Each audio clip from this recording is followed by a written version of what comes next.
देखिए, इसके लिए मैं समझता हूँ जल्दबाजी होगी कि इस बात को कहना कि सरकार किसकी बन रही है, किसकी नहीं बनेगी, किसकी आएगी, कौन पटरा की गद्दी पर बैठेगा, पटरा की कुर्सी किसका इंतज़ार कर रहा है, तो ये कहना मैं समझता हूँ बहुत जल्दबाजी है। क्योंकि बस कुछ ही घंटे बचे हुए हैं जो कि अभी फाइनली आपको पता चलेगा कि पटना की कुर्सी पर कौन बैठने वाला है। चाहे वो चाचा हो, चाहे वो भतीजा हो, दोनों में लड़ाई जमकर हो रही है और लड़ाई अभी हो रही है। क्योंकि आपको मैं बताऊँ कि असरार भाई कि अभी कुछ दिन पहले, एक दिन पहले, 2 दिन पहले की बात थी कि लोग ये कह रहे थे कि लगातार भारतीय जनता पार्टी समेत एनडीए गठबंधन को 140-150 सीटें देने के लिए तैयार थी।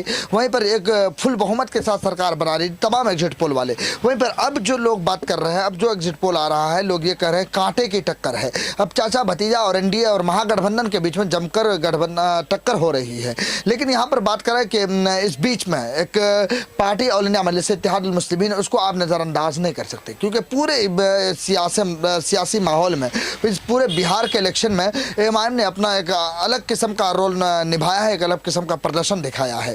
तो उनका भी एक तरीके से लोग ये कह रहे हैं कि कहीं ना कहीं ये किंग मेकर भी साबित हो सकते हैं, लोगों का कहना, एग्जिट पोल का कहना। लेकिन अभी मैं अचानक ही जो है, इससे पहले क्या कहते हैं इसको, मतगणना से पहले, वोट काउंटिंग से पहले जो मैं वीडियो बना रहा हूँ, जो मैं आपसे बात कर रहा हूँ कि कुछ भी हो सकता है, इसमें उलटफेर भी हो सकता है। जो एग्जिट पोल दिया गया था, उस एग्जिट पोल का उलटफेर भी क्या जा सकता है, बदला भी जा सकता है। क्योंकि एग्जिट पोल का सही हो जाना ये कभी भी नहीं माना गया, क्योंकि उलटफेर होता ज़रूर है।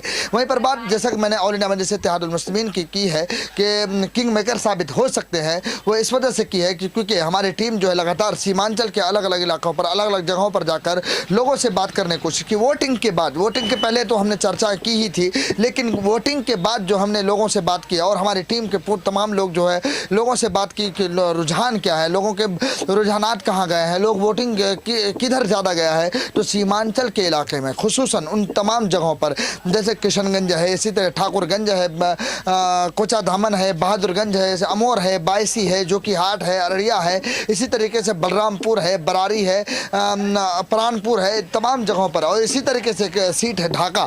इन तमाम सीटों पर जो है लोगों की नज़रें बनी हुई है। और ये तमाम सीटें, जिन सीटों का मैंने जिक्र किया है, ये तमाम सीटें कहीं ना कहीं तमाम एग्जिट पोल की नज़र भी है कि ऑल इंडिया मजलिस इत्तेहादुल मुस्लिमीन 4 से 6 लोग बता रहे हैं। लेकिन अगर मैं आपके सामने बात करूं तो कम से कम 10 सीटें जीती जा सकती हैं और जीत सकते हैं ये ऑल इंडिया मजलिस इत्तेहादुल मुस्लिमीन, जो कि हम लोग अभी तक, मतलब हमारा जो आंकड़ा है, जो हम लोगों ने देखा है, जो हमने बात की है। वही बात अब सरकार की कर लेते हैं। सरकार किसकी बनने जा रही है?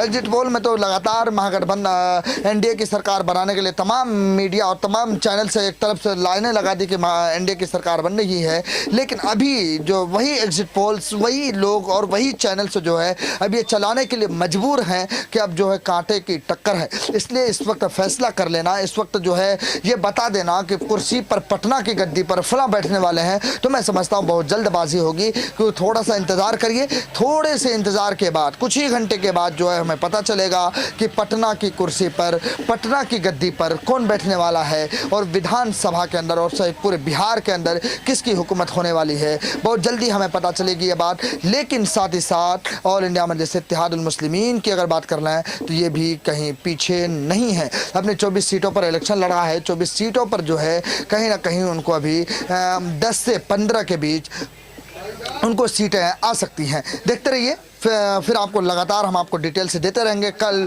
आपके साथ होंगे हम, क्योंकि कुछ ही घंटे बचे हुए, कुछ ही घंटों के बाद जो लगातार हम आपके बीच में रहेंगे। आपको अगर हमारा वीडियो अच्छा लगता है तो आप हमारे चैनल को आप सब्सक्राइब ज़रूर करें। फेसबुक पर देख रहे हैं तो पेज को फॉलो ज़रूर करें। शुक्रिया।